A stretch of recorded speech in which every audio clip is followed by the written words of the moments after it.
సరే, మంచిది, కూర్చోండి. ఈ హాఫ్ నైట్ ప్రార్థనకు వచ్చిన మీ అందరికీ ప్రభు పేరట శుభములు. మీరు కూడా ఒకరికి ఒకరు వందనాలు చెప్పుకోండి. దేవుని దయ వలన ఒక నెల దాటిపోయాం. ఆమేన్. ఒక నెల దాటిపోయాం. చూడండి, సమయం ఆగట్లా, వెళ్ళిపోతూనే ఉంది. దేవుని స్తోత్రం. ఏది ఆగినా సమయం మాత్రం ఆగదు. ఎవరి కోసం సమయం సాగిపోతూనే ఉంటుంది. మనం కూడా నా ప్రియ దేవుని బిడ్డలారా, కాలము గడిచే కొలది మనకు ఆయుష్ అయిపోతుందని, ప్రభు రాకడకి దగ్గర పడుతున్నామని గుర్తు. దేవుని స్తోత్రం. కాబట్టి దేవుని బిడ్డలో బాగా ప్రార్థనలో, అలాగే జరగబోయే ఆత్మ సంబంధమైన అనుభవాలలో చాలా జాగ్రత్త కలిగి ప్రభుకి దగ్గరగా ఉంటే దేవుడే వారిని కాపాడుకుంటాడు. దేవుని స్తోత్ర. సాతానుడు మన మనసులను చెరిపివేసి ప్రభు మీద, ప్రభు రాకడ మీద దృష్టి లేకుండా ధనం మీద, వేరే వేరే కార్యక్రమాలు, బాగా పనులు బిజీలో పెట్టి, ఇంకా వేరే వేరే ప్రయాణాలు బిజీలో పెట్టి ప్రభు రాకట్లో విడవబడేటట్టు చేస్తాడు. అందుకని దేవుని బిడలు సమయం గడిచిపోయే కొలది చాలా జాగ్రత్త కలిగి ఉండాలి. దేవుని స్తోత్ర. తినుటకు త్రాగుటకు ఇది సమయం కాదు, సంపాదించుకున్నకు ఇది సమయం కాదు. హల్లెలూయా.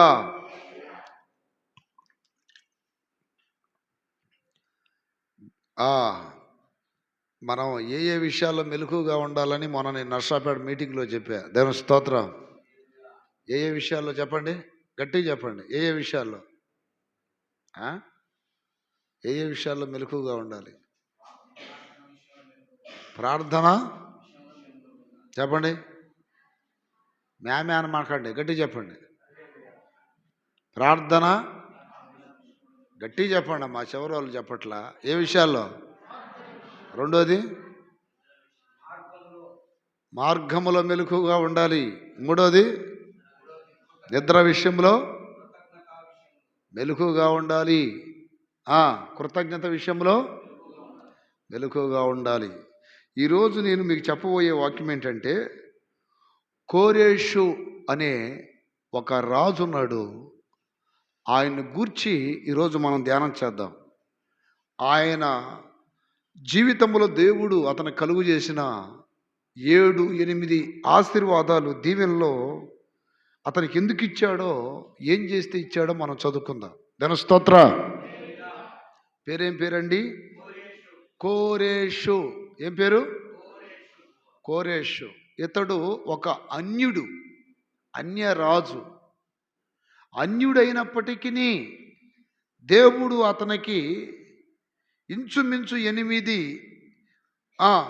ఆశీర్వాదాలు లేక దీవెనలు అతను కలుగు చేశాడు. మీకు ఒక డౌట్ రావచ్చు, దేవుని బిడ్డ అయితే కదా దేవుడు దీవెనలు ఇచ్చేది, అన్యుడికి ఎలా ఇస్తాడు దేవుడు దీవెనలు అనేది ఒక ప్రశ్న రావచ్చు. ఒకప్పుడు అన్యుడిగా ఉన్న అతని జీవితం దేవుని గూర్చి తెలుసుకున్న తర్వాత అతడు దేవుని చిత్తము చేశాడని ప్రభు సాక్ష్యం చెప్పాడు. దేవుని స్తోత్రం. యెషయా గ్రంథము 44వ అధ్యాయము 28వ వాక్యములో మనం చదివితే, కోరేషుతో నా మంద కాపరి. చూడండి, గొర్రెలకి కాపరి ఎవరండి? దేవుడు. ఈ కోరేషుతో ఏమంటున్నాడు ప్రభు? అమ్మా, అందరు చెప్పాలి, గట్టిగా చెప్పాలి మీరు. ఏమన్నాడు? మీరు చెప్పండి, మీరు చెప్పండి. ఏమన్నాడు? నా మంద కాపరి. మంద కాపరి. మంద అంటే ఏ మంద? గొర్రెల మంద, మేకల మంద, పశువుల మంద. అయితే ఇక్కడ నా మంద కాపరి అన్నాడంటే దేవునికి మంద ఎవరో? ఇశ్రాయేలీలు. ఇశ్రాయేలీలు తన మందకు పోల్చబడ్డారు. ఆ మంద మీద కాపురిగా దేవుడు ఈ కోరేషుని నియమించాడంట.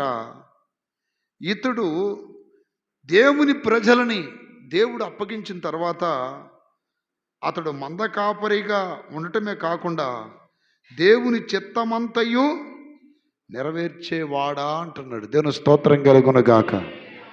ఏంటంట? దేవుని చిత్తమంతయు నెరవేర్చువాడా. హల్లెలూయా. 3 సార్లు గట్టిగా చెప్పండి.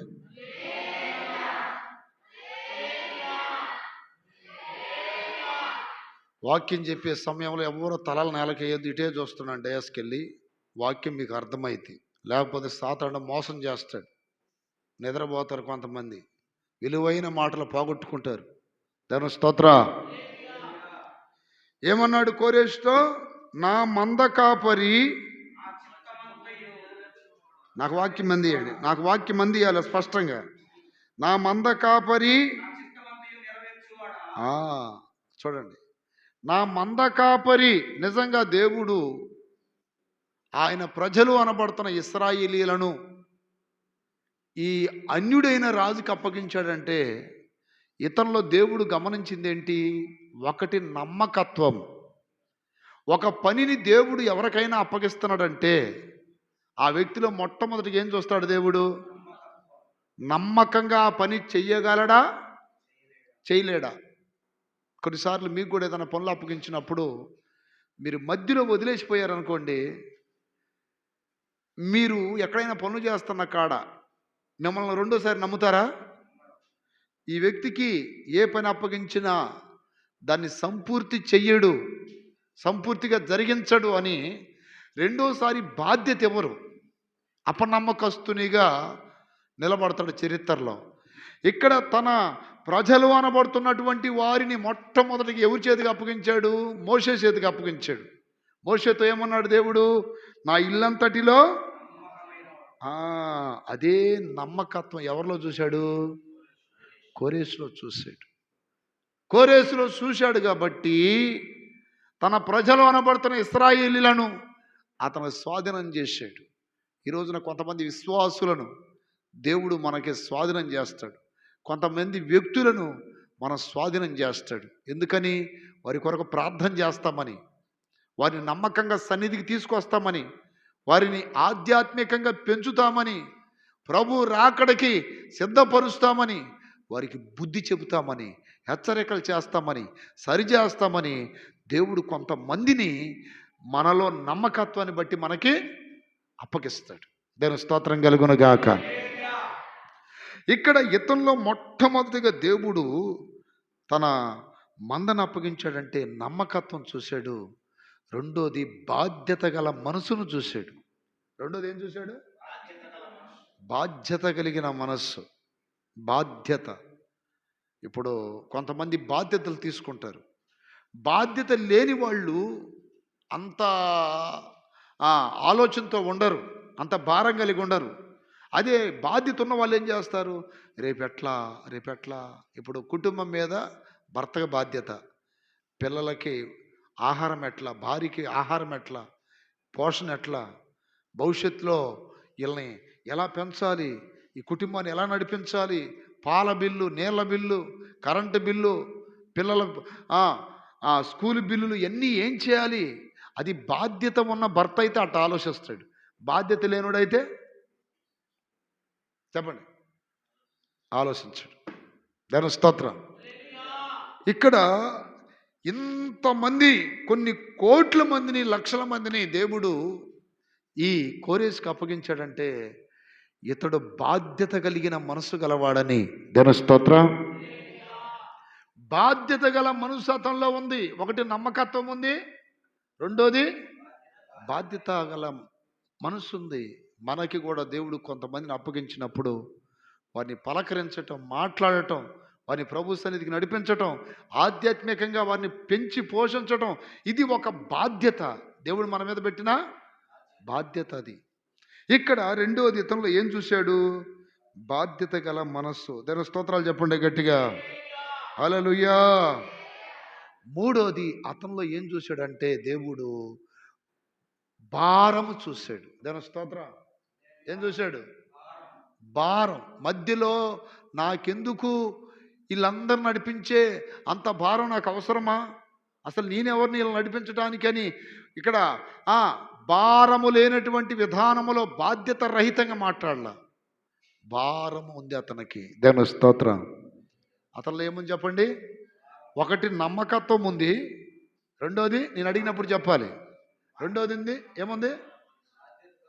బాధ్యత. మూడోది భారము గల మనసు ఉంది. హల్లు చెప్పాలి గట్టిగా. ఒకటి నమ్మకత్వం ఉంది, రెండోది బాధ్యత గల మనసు ఉంది, మూడోది భారం కలిగిన మనసు ఉంది, నాలుగోది సహనం ఉంది అతనిలో. దేవుని స్తోత్రం.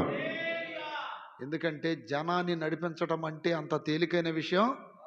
ఒక కుటుంబాన్ని నడిపించడానికే ఆ ఆపసోపాలు తల్లకిందులైపోతారు. దేవుని స్తోత్రం. కానీ కొన్ని లక్షల మందిని పరిపాలించాలంటే అంత తేలికైన విషయం కాదు. చాలాసార్లు మనం ఈ ఎమ్మెల్యేలని, ఎంపీలని, సీఎంలని, పిఎంలను చూసి ఏముందబ్బా విమానంలో హెలికాప్టర్లు తిరగటమే కదా అనుకుంటారు. హల్లెలూయా. వారికి ఎంత భారం ఉంటుందో మనకు తెలియదు. దేవుని స్తోత్రం. ఒక్కోసారి తినడానికి కూడా వాళ్ళకి టైము ఉండదు. అక్కడ ఇక్కడ పరిగెత్తుతూ ఉంటారు. అటైతే ఇక్కడ ఇతను రాజుగా దేవుడు నియమించినప్పుడు ఎంతో సహనం కావాలి. మంచి రాజు అంటారు కొంతమంది. కాదు చెడ్డ రాజు అంటాడు. రకరకాలుగా ఉంటారు ప్రజలు. దేవుని స్తోత్ర. రకరకాలుగా ఉంటారు. హల్లెలూయా. ఈ రకరకాలైనటువంటి ప్రజలని నడిపించడం అంటే అంత తేలికైన విషయం కాదు. కొంతమంది కోపిష్ఠులు ఉంటారు, కొంతమంది గర్విష్ఠులు ఉంటారు, కొంతమంది లోబడతారు, కొంతమంది అవిధేయత చూపిస్తారు. అయినను ఎంతమంది నడిపించాలంటే ఏం కావాలి? సహనము కావాలి. ఇతనిలో నాలుగో మంచి లక్షణం ఏం చూశాడు? ఒకటి నమ్మకత్వము, బాధ్యత గల మనసు, భారం గల మనసు, నాలుగోది సహనం గల మనసు చూశాడు. దేవుని స్తోత్రం కలుగును గాక. వీటన్నిటికంటే ప్రాముఖ్యముగా చెప్పిన మాటకి లోబడి అది ఎంత కష్టమైనా దేవుని చిత్తం చేయటం గమనించాడు. దేవుని స్తోత్ర. మీకు అర్థమైందా? ఎంత కష్టమైనా ఎవరి చిత్తం? మనుషుల చిత్తం కాదు, దేవుని చిత్తం. ఈరోజు నా ప్రియమైన బిడ్డలారా, దేవుని చిత్తము నేర్చుకోవాలి. మనం దేవుని చిత్తం మీద పరీక్షించి తెలుసుకోవాలి. నీ చిత్తము చేయటానికి నేను వచ్చి తిని అంటాడు. నీ చిత్తం చేయటం నాకు సంతోషము, నీ చిత్తము చేయటము నాకు నేర్పయ్యా అని భక్తుడు అడుగుతున్నాడు. చేతులు పైకెత్తి గట్టిగా చెప్పండి. దేవుని చిత్తం మనం చేయాలి. అయితే ఇక్కడ 5వది ఇతరులో గమనించింది ఏంటంటే దేవుని చిత్తమంతయు నెరవేర్చువాడా. దావీదు గురించి కూడా అన్నాడు, నా చిత్తము నా చిత్తము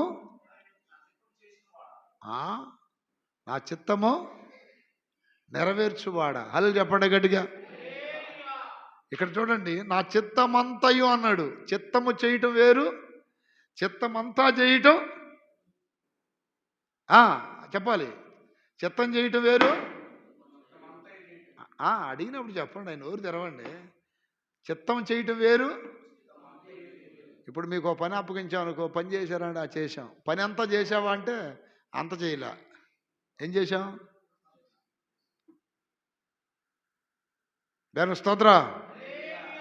దేవుని చిత్తం చేయడం అంటే కొంత చేయొచ్చు, 10లో 2 చేయొచ్చు, ఇక 8 ఉండొచ్చు. అట్నే చిత్తమంతయు చేసేవాడంట ఈ కోరేసు. దేవుని స్తోత్ర.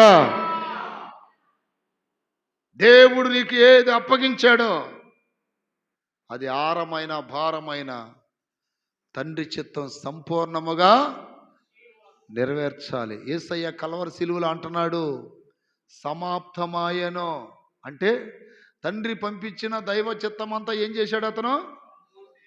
ఆయన ఏం చేశాడు? సంపూర్తిగా నెరవేర్చాడు. దేవుని చిత్తం చేయటం నేర్చుకోవాలి మనం. చేతులు పైకెత్తి గడిగలు చెప్పండి. హల్లెలూయా. కీర్తనాకారుడు అంటున్నాడు ఏమని? నీ చిత్తము చేయుటకు నాకు నేర్పుము. హల్లెలూయా. 143 కీర్తన 10వ వాక్యం చదవండి ఒకసారి. ఏమనుంది అక్కడ? నీవే నా దేవుడవు, నీ చిత్తానుసారంగా ప్రవర్తించుటకు నాకు, అందరు చెప్పండి అన్నమాట, నీ చిత్తానుసారంగా ప్రవర్తించుటకు నాకు నేర్పు. దేవుడు ఇక్కడ కూర్చున్న వారిలో ఒక్కొక్కరి పట్ల ఒక చిత్తం ఉంటుంది. ఇప్పుడు నేనున్నాను, నా పట్ల దేవునికి ఒక చిత్తం ఉంది, మీ పట్ల ఒక దేవుని చిత్తం ఉంది. గమనించండి, రేపు ప్రభు ఎదుట నువ్వు నిలబడినప్పుడు నా చిత్తమంతా నువ్వు చేసావా అని అడిగితే మీ సమాధానం ఏంటి? అందరు నాకు వెళ్ళి చూడండి. ఏదో మందిరానికి వచ్చి పోతున్నాం అనుకుంటున్నారా మీరు? Be serious.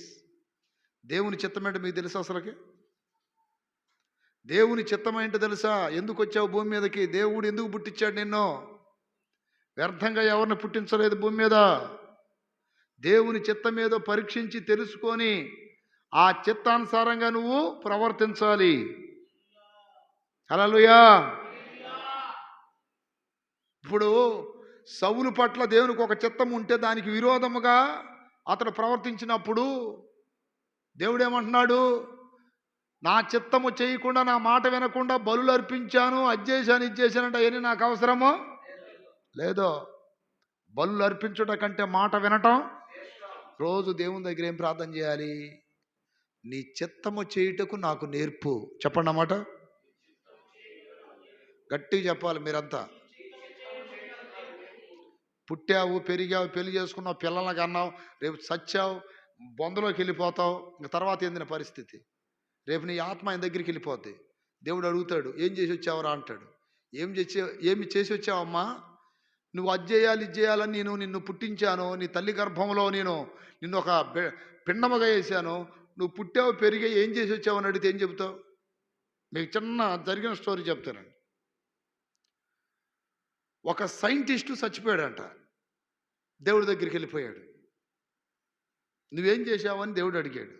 అయ్యా, నేను విమానాలు కనిపెట్టాను, లారీలు కనిపెట్టా, కార్లు కనిపెట్టా, అవి కనిపెట్టా, ఇవి కనిపెట్టా అంటే, నువ్వు మనుషుల చిత్తం చేసావు కానీ నా ఇష్టం. ఈలోపు ఒక వ్యక్తి చచ్చిపోయాడంట.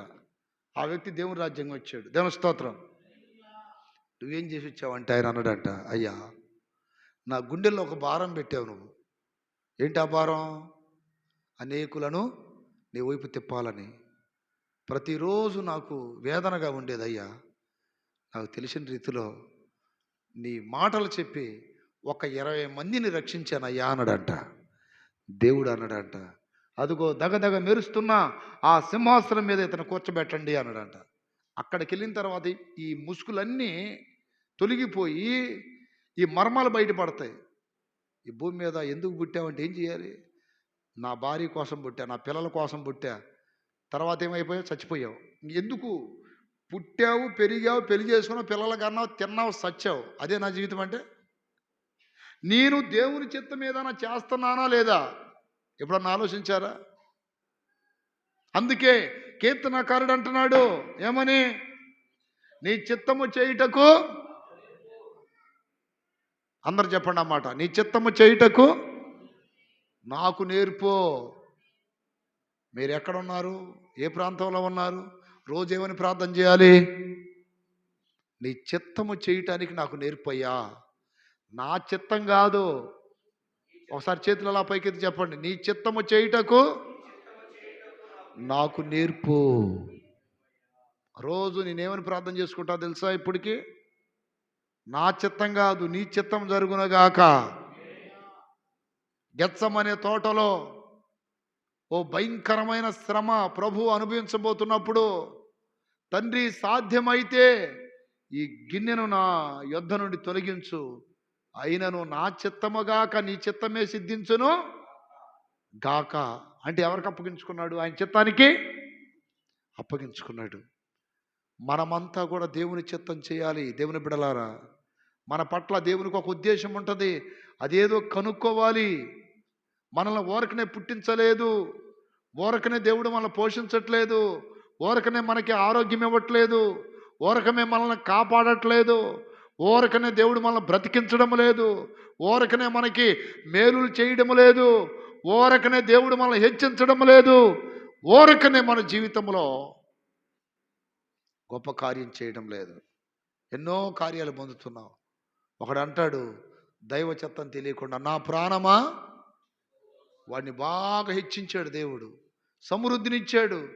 దైవ చిత్తం తెలియకుండా ఏమంటున్నాడు, నా ప్రాణమా సుఖించుము, తినుము, త్రాగుము. అంటే మనిషి ఉంది ఎందుకండి? సుఖించటానికా, తినటానికా, త్రాగటానికా?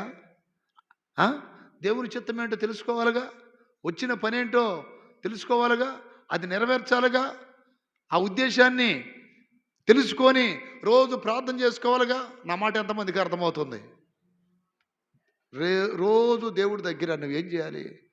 నీ చిత్తము చేయుటకు నాకు నేర్పయ్యా, అసలు నాకేం అర్థం కావట్లేదు నాయన, నేనేం చేయాలి ప్రభా, నా పట్ల నీ ప్రణాళిక ఏంటి నాయన, నీ ఉద్దేశం ఏంటయ్యా అని ఏడిస్తే దేవుడు అప్పుడు బయలుపరుస్తాడు, ఇదిగో నీ పట్ల నా ప్రణాళిక ఇది, నా చిత్తం ఇది. యజమానుని చిత్తం ఎరిగి అలా చెయ్యకపోతే వాడికి అనేకమైన దెబ్బలు పడతాయంట. అనేక దెబ్బలంటే కొన్ని రోగాల కారణం ఏంటి తెలుసా? దేవుడు కొడుతున్నాడు నిన్ను, ఇంకా నా చిత్తం ఏంటి గ్రహించట్లేదు, ఇంకా నిన్ను సృష్టించిన ఉద్దేశాన్ని మర్చిపోయి కాళ్ళకు అడ్డం లేకుండా తిరుగుతున్నావు. అసలు నా ఇష్టం ఎప్పుడు నెరవేరుస్తావు? నీకు అన్నీ ఇచ్చానే, నువ్వు ఏమంటున్నావు? నా ప్రాణమా సుఖించుము, తినుము, త్రాగుము, సంతోషించమంటున్నావే, నా చిత్తం ఏంటి తెలియదా? ఆత్మీయ నేత్రాలు తెరవబడితే, మనోనేత్రాలు తెరవబడితే దేవుని చిత్తాన్ని గ్రహిస్తాం మనం. దేవుని స్తోత్రం కలుగునగాక. దేవుని చిత్తం గ్రహిస్తాం.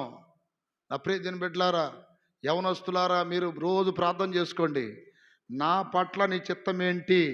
ఆయన చిత్తం చేయకపోతే ఎంత ప్రమాదమో తెలుసా మీకు? ఒకటి దెబ్బలు పడతాయంట, దెబ్బలు. హల్లెలూయా. ఎక్కడ? లోకాసువార్త 12వ అధ్యాయం. ఆయన చిత్తము ఎరిగి చెయ్యకపోతే నువ్వు అనేక దెబ్బలు, అనేక నష్టాలు, అనేక కష్టాలు. 12:47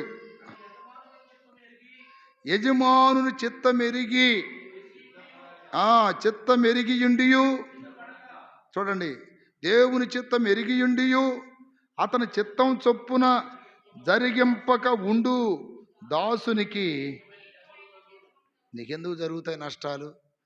దేవుని చిత్తం కాకుండా వ్యాపారాలు చేశారా? కొలాప్స్. దేవుని చిత్తం లేకుండా పొలాలు వేశారా? కొలాప్స్. దేవుని చిత్తం లేకుండా ఇంకేదైనా ప్రాంతాలు వెళ్ళారా? నువ్వు అసలు దేంట్లో రాణించలేవు. అప్పుడు అడగాలి, ఏది పట్టుకున్నా మాకేంది నాయన ఇలా జరుగుతుంది? కొన్ని రోజులు ఉపవాసం ఉండి, కొన్ని రోజులు కనిపెట్టి, కొన్ని రోజులు కన్నీళ్ళు విడిచి అడిగితే ఆయన చిత్తమంతా నీకు తెలియపరుస్తాడు. హల్లెలూయా. బైబిల్లో హిజ్కియా గురించి రాయబడింది. అతడు మొర్ర పెట్టినప్పుడు దేవుడు ఆయన చిత్తమంతా అతనికి తెలియపరిచెను. దేవుని స్తోత్రం కలుగునుగాక. ఒక అన్యుడైన కోరేసుకి దేవుడు ఆయన చిత్తము తెలియపరిస్తే చిత్తమంతా నెరవేర్చాడంట. అంటే కోరేషు దేవుని గురించి తెలుసుకున్నప్పుడు ప్రార్థన చేసి ఉంటాడు, నా పట్ల నీ చిత్తము తెలియపరచయ్యా అని. హల్లెలూయా. ఎక్కడది? దినవృత్తాంతపు గ్రంథంలో హిజ్కియా గురించి. అతడు 24:30 మొదటి దినవృత్తాంతాలా, రెండో దినవృత్తాంతం చదవండి, అది కూడా. హల్లెలూయా. రెండో దినవృత్తాంతాలు 32:24. అక్కడ ఏమని ఉంటుందంటే, ఆ, ఇక్కడ గమనించండి. దేవుని చిత్తం మాకు తెలియాలన్న వాళ్ళ చేతులు ఎత్తండి. అయ్యా దేవుని చిత్తం మాకు తెలియాలయ్యా, మేమేమైనా అడ్డదారులు వెళ్తున్నామేమో అని ఒకవేళ మీరు తెలుసుకోవాలనుకుంటే, హిజ్కియా దేవుని చిత్తము తెలుసుకోనప్పుడు దెబ్బ పడితే మరణ స్థితిలోకి వెళ్ళిపోయాడంట. మరణ స్థితిలోకి. ఎందుకని? దేవుని చిత్తము ఆ, ఏమిటో తెలిసి మనము దేవుని చిత్తం చేయకపోతే దెబ్బలు పడతాయి. దేవుని స్తోత్రం. ప్రతిరోజు అదే భయం నాకు. దేవుని చిత్తం చేయకుండా నాకు ఇంకా వేరే వేరే వాటి మీద నా మనసు పోయి దేవుని సేవను ఎక్కడన్నా పక్కన పెడితే ఏడ దేవుడు సావు దెబ్బ కొడతాడని రోజు భయం నాకు. దేవుని స్తోత్రం. భయం వేసిద్ది నాకు. ఎందుకని? దేవుడి పని చేయకపోతే నాకు సావు దెబ్బ పడిద్దేమో. ఈ భయం ఉండాలి మీకు. చూడండి, అతడు దైవ చిత్తం తెలుసుకోవడానికి మొర్ర పెట్టాడంట. ఈరోజు మీరు అడగాలి, ఈ రోగం రావడానికి గల కారణం ఏంటి అయ్యా? ఇదిగో ఈ వ్యాపారంలో నష్టం కలగటానికి గల కారణం ఏంటి? ఇదిగో ఈ ఉద్యోగంలో రాణించలేకపోవడానికి గల కారణం ఏంటి? దేవుని అడుగుతారా? అడగండి ఈ రోజు నుండి. ఎందుకు మాకు ఈ దరిద్రం? ఎందుకు మాకు ఈ శాపం? మేము నీ బిడ్డలం కాదా? మమ్మల్ని హెచ్చించటానికి, మాకు సమృద్ధిని ఇవ్వటానికి ఇది ఎంత పని ప్రభువా నీ దృష్టిలో? అయినను మేము ఎందుకు ఇట్లా ఉంటున్నామని ఎప్పుడైనా అడిగారా? అవి అడగరు. అవి అడగాలి. అడగకుండా అయ్యా నాకు అది అయ్యా, ఇది అయ్యా, అది అయ్యా అంటే ఏ కాడికి నువ్వు చెప్పింది ఆయన వినాలే కానీ ఆయన చెప్పింది నువ్వు వినవా? అటు ఎప్పుడైనా ప్రార్థన చేశారా? అది సాతాను నేర్పే ప్రార్థన. ఏ ప్రార్థన? నాకు అది కావాలి, ఇది కావాలి, ఇది కావాలి, ఇది కావాలి, ఇది కావాలి. వాక్యం వింటున్న మీలో కూడా చాలామంది సాతాను ప్రార్థనలు చేస్తారు. నాకు అది కావాలి, ఇది కావాలి, ఇది కావాలి. ఏంది కావాలి? నువ్వు అడగగానే ఇస్తాడు ఆయన. ముందు ఆయన చెప్పించి, ఆయన చెప్పించేయి. మీరు నా యందును నా మాటలు మీ యందు ఉన్న ఎడల మీకేది ఇష్టమో అది అడగండి, అది మీకు అనుగ్రహిస్తాడని వాక్యంలో రాయబడింది. చేతులు పైకి ఎత్తి గట్టిగా చెప్పండి. ఏది ఇష్టం దేవుని దగ్గర నీకు? ముందు ఆయన మాటలు నీ హృదయంలో ఉండాలి. నువ్వు ఆయనలో నిలబడాలి. ఆయన చిత్తం నువ్వు చేస్తేనే నీ కార్యాలన్నీ దేవుడు చేస్తాడు. దేవుని స్తోత్రం కలుగును గాక. ప్రార్థన చేసుకోండి. అయ్యా అసలు నా పట్ల నీ చిత్తమేంటి ప్రభా? ఎందుకు ఇన్ని దెబ్బలు తగులుతున్నాయి నాకు? ఎందుకు ఇన్ని దెబ్బలు తగులుతున్నాయి? వ్యాపారంలో నష్టం, పొలంలో నష్టం, కష్టార్జితం నష్టం, మనసులో నెమ్మది లేదు, సంతోషం లేదు, సమాధానం లేదు. ఆయన నీ చిత్తం ఏంటి నాకు తెలియపరచు. ఆ చిత్తానుసారంగా ప్రవర్తించుటకు నాకు నేర్పని ప్రభు దగ్గర నువ్వు అడగగలిగితే, కోరేసు ఏ విధముగా దేవుని చిత్తమంతయు నెరవేర్చి 7-8 దీవెనలు పొందాడో నువ్వు కూడా అన్ని దీవెనలో పొందుకుంటావు. దాని స్తోత్రం కలుగును గాక. దైవ చిత్తము చేయకపోతే ఒకటి దెబ్బలు పడతాయి, రెండోది పరలోక రాజ్యాన్ని కోల్పోతారు. వాళ్ళు పరలోక రాజ్యాన్ని కోల్పోతారు. మత్తయి సువార్త 21వ అధ్యాయం వాక్యం సెలవిస్తుంది చూడండి. 21. దేవుని స్తోత్రం కలుగును గాక. అదేనా? ప్రభువా ప్రభువా అని పిలుచు ప్రతివాడు ఎంత 7:21. ప్రభువా ప్రభువా అని పిలుచు ప్రతివాడు పరలోక రాజ్యములో ప్రవేశింపడు గాని పరలోకమందున్న నా తండ్రి చిత్త ప్రకారం చేయువాడే ప్రవేశించును. ఎంతమందికి కావాలి పరలోక రాజ్యం? చేతులు ఎత్తండి. పరలోకం కావాలా, నరకం కావాలా? పరలోకం కావాలంటే ఏం చేయాలి అయ్యా? ఏం చేయాలి? తండ్రి చిత్తం తెలియాలంటే ఏం చేయాలి? హిజ్కియా వలె ప్రార్థన చేయాలి, మొరపెట్టాలి. తండ్రి చిత్తం చేయబోతే ఏమైంది? హల్లెలూయా. తండ్రి చిత్తం చేయబోతే ఏమైంది? పరలోక రాజ్యానికి ప్రవేశము లేదు. దేవుని స్తోత్రం కలుగునుగాక. ఇదిగో దేవుని చిత్తం చేయకుండా ఇష్టానుసారంగా వెళ్తున్న వీళ్ళందరూ దైవ సన్నిధిలో కొంతకాలం కనపడతారేమో కానీ రేపు ప్రభు ఎదుట నిలబడినప్పుడు నువ్వు నా కోసం ఏం చేసావని అడిగితే జవాబు ఉండదు. వాళ్ళు అంటాడు, అసలు నువ్వెవరో నాకు తెలియదు, గెట్ అవుట్ అంటాడు. కష్టమైన, కన్నీళ్ళైన, బాధలైన, హింసలైన దేవుని చిత్తం మనమందరము చేయుదుముగాక. హల్లెలూయా, హల్లెలూయా. రోజు ఏమని ప్రార్థన చేసుకోవాలి చెప్పండి? రోజు ఏమని ప్రార్థన చేసుకోవాలి? నీ చిత్తము చేయుటకు మాకు నేర్పని అడగాలి. గట్టిగా చెప్పండి అన్నమాట. నీ చిత్తము చేయుటకు, నీ చిత్తము చేయుటకు నన్ను నీకు సమర్పించేదన్. నీ చిత్తము చేయుటకు నన్ను నీకు సమర్పించేదన్. నా పరుగును తుదముట్టించి నీ సన్నిధిలో నిలచేదను. నా పరుగును నీ సన్నిధిలో నిలచేదను. పాడేదన్ నాదు ప్రియుని జీవకాలమెల్ల అరణ్యయాత్రలు. కృతజ్ఞతతో సాగేదను. పొగడేదన్ నాదు ప్రియుని. హల్లెలూయా.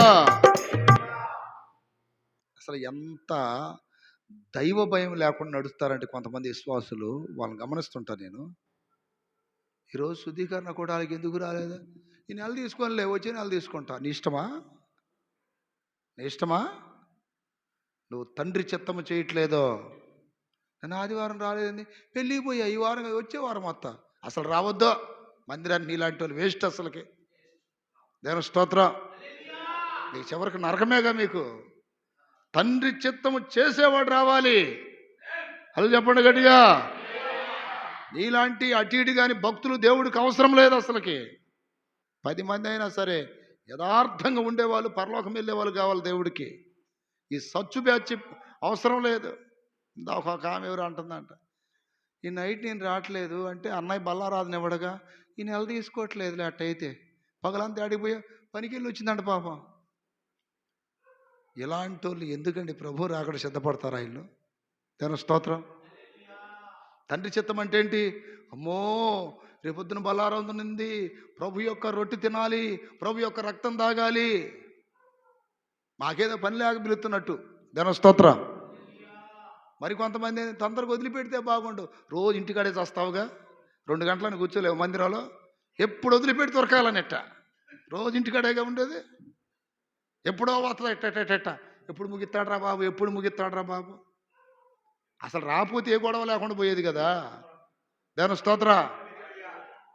వచ్చిన కానండి ఏంటి పాస్టర్ గారు ఎంతసేపు ఉన్నాడు, ఎంతసేపు ఉంచాడు. ఎందుకంట నువ్వు చెడింది కాకుండా 10 మందిని చెడగొడతా ఉంటావు. తండ్రి చిత్తం అంటే ఏంటి? యేసయ్య వాక్యం చెప్పినప్పుడు 3 రోజులు విన్నారంట వాక్యం. ఎన్ని రోజులు? నిద్రపోల, ఆహారం తినల, అలసిపోల. ఎవరో ఆయన చెబుతున్నాడు. అలా కూర్చున్నారు రాత్రింబవాళ్ళు. ఎంతమంది? ఇంచుమించు 20,000 మంది. ఎంతమంది? పిల్లలకు కూడా అన్నం లేదు. దేవుని స్తోత్రం కలుగునగాక. తండ్రి చిత్తం తెలుసుకో. ప్రభు రాకడ దగ్గర పడుతుంది. ప్రభు రాకడ దగ్గర పడుతుంది. నిన్న లాస్ ఏంజల్స్ అమెరికాలో చాలా పట్టణాలు తగలబడ్డాయి కదా. భయపడిపోయి ఇప్పుడు బాప్తీసాలు తీసుకుంటున్నారు అందరూ సముద్రంలో. ఆ త్రాగుబోతులు, సినిమాలు తీసేవాళ్ళు, వ్యభిచారులు, దొంగలు, దోపిడీగాళ్ళు అందరూ. ఏ భయం వచ్చేసింది? హల్లెలూయా చెప్పండి గట్టిగా. మీరు ఇంట్లో వాళ్ళకు కూడా చెప్పుకోవాలి, కాస్త దైవ జ్ఞానం కలిగిన వాళ్ళు. అమ్మా, అయ్యా, తండ్రి చిత్తం నెరవేర్చండ్రా. దేవుడు ఎందుకు కొడుతున్నాడు రా దెబ్బలో? ఎందుకు రోగాల పాలవుతున్నావురా? ఎందుకు నష్టాలు వస్తున్నాయిరా? చెప్పాలా లేదా? చెప్పాలి లేదా?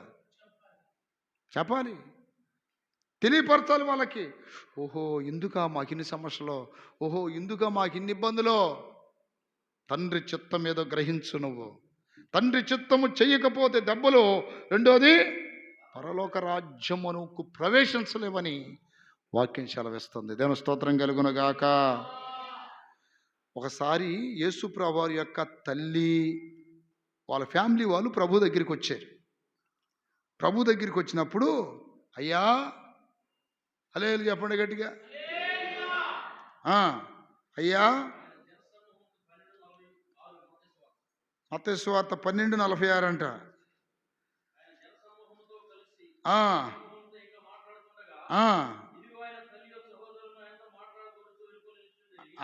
ఆగండి.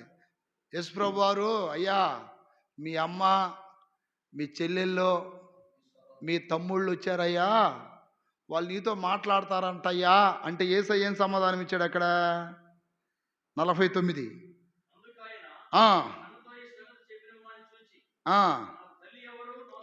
చూడండి ఏమంటున్నాడు, నా తల్లి ఎవరు, నా సహోదరులు ఎవరు అని చెప్పి తన శిష్యుల వైపు చెయ్యి సాపి,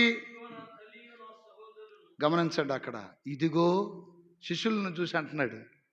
వాస్తవానికి యేసు ప్రభువారిని కన్న తల్లి వచ్చాడు నిలబడి, మేము యేసయ్యతో మాట్లాడాలి అన్నదే. యేసయ్య అంటున్నాడు, అసలు నా తల్లి ఎవరో ఒప్పుకున్నాడా? కన్న తల్లిని కూడా ఒప్పుకున్నాడా? ఎందుకు ఒప్పుకోలా? తండ్రి చిత్తం వాళ్ళు చేయట్లా. ఇలా వాడు గురకలో పెడుతున్నట్టు వాడు మీద నీళ్ళు పోయి. దాని స్తోత్రం కలుగునుగాక. హల్లెలూయా.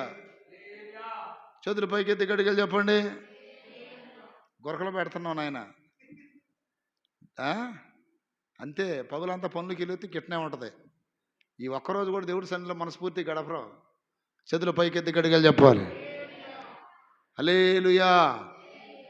ఏదో నిద్రలు చేయటానికి అన్నట్టుగా ఒకరోజు ఉంటే ఏమైంది, శనివారం ఈరోజు వెళ్ళకపోతే పని పని పని పని, ఏ కాడికి అదే ఆలోచన. దాని స్తోత్రం. సరే, ఎట్లయినా ఇక దేవుని చిత్తం జరగనియండి. హల్లెలూయా. అక్కడ చూడండి, యేసయ్య తల్లి వచ్చిన, సహోదరులు వచ్చిన, యేసయ్య మాట్లాడలేదంట అసలుకి. ఎవరు నా తల్లి, ఎవరు నా సహోదరులు? పరలోకమందున్న నా తండ్రి చిత్తము చొప్పున చేయువాడే నా సహోదరుడును, నా సహోదరియు, నా తల్లియు అనేను. ఇప్పుడు చెప్పండి, కన్న తల్లిని కూడా తండ్రి చిత్తం చేయకపోతే అసలు ఎవరావా అన్నట్టుగా మాట్లాడాడు. దేవుని స్తోత్రం. ఇప్పుడు మనం కొన్నిసార్లు ఏం చేస్తామంటే, మనము తండ్రి చిత్తం చేయనటువంటి చాలామంది భక్తిహీనులు ఉంటారు. బాగా క్లోజ్ అయిపోతాం మనం. వాళ్ళ ఇంట్లో వాళ్ళు కావచ్చు, వీధిలో వాళ్ళు కావచ్చు. ప్రభు చెప్తున్నాడు ఇక్కడ, ఎవరు నా తల్లి, ఎవరు ఆమెతో నేను ఎందుకు మాట్లాడతా? వారు నా తండ్రి చిత్తం చేయట్లేదు కాబట్టి ఆమె నా తల్లి కాదు, వాళ్ళు నా సహోదరులు కాదు, సహోదరులు కాదు. పరలోకమందున్న నా తండ్రి చిత్తము చేసేవారే నాకు తల్లి, తల్లి, సహోదరి, సహోదరులు. తండ్రి చిత్తం చేసేవాళ్ళని అంటున్నాడు. చూడండి, శిష్యుల వైపు చూశాడంట. ఈరోజు నా ప్రియమైన బిడ్డలారా, తండ్రి చిత్తము చేయకుండా ఉన్న వాళ్ళందరినీ ప్రభు ఇష్టపడటం లేదు. హల్లెలూయా, హల్లెలూయా. అందుకని ఈ కోరేసు దేవుడికి ఇష్టమైన ఆయన చిత్తాన్ని నెరవేర్చాడు. ఆయన చిత్తాన్ని నెరవేర్చాడు. ఏమంటున్నాడు? నా చిత్తమంతయు. ఏమేమి ఆశీర్వాదాలు ఇచ్చాడో మీకు చెప్తాను ఒక్కొక్కటి. ఒకటి, నీవు కట్టబడుదవనియు అంటాడు. చూడండి అక్కడ, నీవు కట్టబడుదవనియు. నిజంగా మన జీవితాలు కట్టబడాలి. దాని స్తోత్రం. మన జీవితాలు ఏం కావాలి? కట్టబడాలి. కట్టబడిన పట్టణంలాగా ఉండాలి. మనము కట్టబడని శిథిలాలాగా ఉండకూడదు. కట్టబడాలి, కట్టబడాలి. పౌలు అంటున్నాడు, మిమ్మల్ని కట్టుటయే కానీ పడగొట్టుట కాదంటున్నాడు. ఈరోజు నీ జీవితం కట్టబడుతుందా? దేవుళ్ళ కట్టబడాలి. ఇప్పుడు గోడ కట్టేటప్పుడు తాపి మేస్త్రులు రాయి మీద రాయి, రాయి మీద రాయి కట్టినట్టుగా మనము ప్రతిరోజు కట్టుకుంటూ ఉండాలి మన జీవితాలు. ఎందుకని? ప్రభు పోలికగా మార్చబడటానికి, ప్రభు సారూప్యంలోనికి మార్చబడటానికి. దేవుడు ఇతనికిచ్చిన వాగ్దానం ఏంటంటే నీవు కట్టబడుదవనియు, రెండోది దేవాలయమునకు పునాది వేయబడుదువనియు. ఇక్కడ చూడండి, దైవ చిత్తము చేసే వాని ద్వారా దేవుని మందిరం కట్టించుకుంటాడంట దేవుడు. దేవుని స్తోత్రం కలుగునగాక. హల్లెలూయా చెప్పండి గట్టిగా. ఈ రోజు నుండి నామకార్థ ప్రార్థనలు మానేసి, అయ్యా నేను నా కుటుంబం అంతా నీ చిత్తమో చేయుదుముగాక అని ప్రార్థన చేసుకోండి. హల్లెలూయా. ఏమని ప్రార్థన చేయాలి? నేను నా కుటుంబంలో ఉన్న వారందరూ నీ చిత్తము చేయాలయ్యా, నీ చిత్తము చేయాలయ్యా. అదే ప్రార్థన ఉండాలి మనకి. నా ప్రియమైన బిడ్డలారా, వాక్యం చెప్తున్న మాట ఏంటంటే, ఒకటి కట్టబడతామని వాగ్దానం ఇచ్చాడు, రెండోది దేవాలయమునకు పునాది. ఇక్కడ దేవాలయం అనగా రెండు అర్థాలు. ఒకటి, ఈ దేహము దేవునికి ఏమైనది? నా హృదయమేని ఆలయమై నా హృదిలో నివాసించు దేవా, నా హృదయమేని చప్పట్లో నా హృదిలో నివాసించు దేవా, అనుక్షణం పరిశుద్ధాత్మతో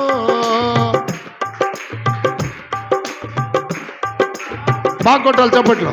అనుక్షణం పరిశుద్ధాత్మతో అభిషేకించు, నన్ను దహించు,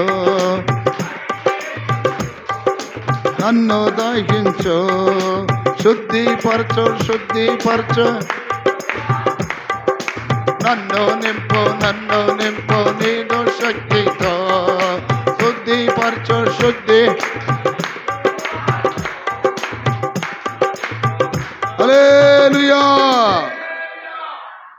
దేవుని ఆలయముగా పిలువబడుతున్న ఈ దేహము ప్రభు నామములో కట్టబడాలి. దాని స్తోత్రాలు చెప్పండి. ఈ మందిరం పాడై ఉండగా మీరు సరంభి వేసిన బిళ్ళల్లో నివసించుట న్యాయమా? మీరు సమయమా? మీరు విస్తారము ఎత్తుతున్నాను, కొంచెమే పంట పడుతుంది. రెండోది, తింటున్నారు కానీ ఆకలి తీరటం లేదు, త్రాగుతున్నారు కానీ దాహం తీరటం లేదు, పనివారి కష్టపడుతున్నారు కానీ జీతం ఏమవుతుంది? చినిగిపోయిన సంచిలో వేసినట్టు ఉంటుంది అంటున్నాడు. దేవుని స్తోత్రం కలుగునగాక. ప్రియ దేవుని బిడ్డలారా, మన ఆలయం కట్టుకోవటానికి ప్రభు మనకి సహాయము చెయ్యాలి. ఇక్కడ తండ్రి చిత్తం నెరవేరుస్తున్న మంద కాపరిగా పిలువబడిన కోరేస్తూ అంటున్నాడు, నీవు పునాది వేయబడతావని అంటున్నాడు. హల్లెలూయా. మూడోది 45:1 చదవండి. అతని పక్షమున జనములను జయించుటకు, హల్లెలూయా, జనాలను జయించడానికి ఏం పట్టుకున్నాడంట దేవుడు? కుడి చెయ్యి. ఇప్పుడు చాలామంది నన్ను పట్టుకోయ్యా అంటారు. దేవుని స్తోత్రం. ఏం పట్టుకోవాలి? చెయ్యి పట్టుకోవాలి. అయ్యా నా చెయ్యి పట్టుకోయ్యా అని. నువ్వు దేవుడి చిత్తం చేయకుండా పోతే దేవుడు పట్టుకోడు. నువ్వు దేవుని చిత్తం చేస్తే ఆటోమేటిక్ పట్టుకుంటాడు ఆయనట్ట. ఏం పట్టుకుంటాడు? కుడి చెయ్యి. అదే వాగ్దానం చేశాడు అక్కడ. అతని పక్షమున, అదేనా, జనములను జయించుటకు నేను అతని కుడి చేతిని. అంటే ఇక్కడ అర్థం ఏంటంటే, అతని ముందు ఏ శత్రువు నిలబడాడో, ఏ విరోధి నిలబడాడో, అతని జోలి ఎవరు వచ్చినా దేవుడు ఒప్పుకోడు. ఆటోమేటిక్గా మనం ధర్మాల్సిన అవసరం లేదు. దేవుడు మనం చేయి పట్టుకుంటే వాళ్ళే పారిపోతారు. చేతుల పైకి ఎత్తి గట్టిగా చెప్పండి హల్లెలూయా. ఒకరోజు ఇక్కడ అసలు ఈ మందిరమే తీసేయాలి అని చెప్పి నా మీద మేడుకొండూరు స్టేషన్లో కంప్లైంట్ చేశారు. దేవుని స్తోత్రం. నేను వచ్చినప్పుడు సైలెంట్గా ఉన్నారు అక్కడ. నేను లేనప్పుడు సిఐ గారు చెప్పారంట, మాకు అసలు ఆ మందిరం వద్దు, అయ్యొద్దండి, నిద్ర లేకుండా చేస్తున్నారు, అది ఇది అని చెబితే, నేను బాగానే సిఐ గారు నాకు తెలుసు కాబట్టి ఆయన అన్నాడు, పాస్టర్ గారు ఇట్లా కంప్లైంట్ చేశారండి వాళ్ళు, అయినా మేము ఒప్పుకోలేదు, ఎట్లా అంటండి అన్నాడు. సర్లే దేవుని స్తోత్రం అన్న.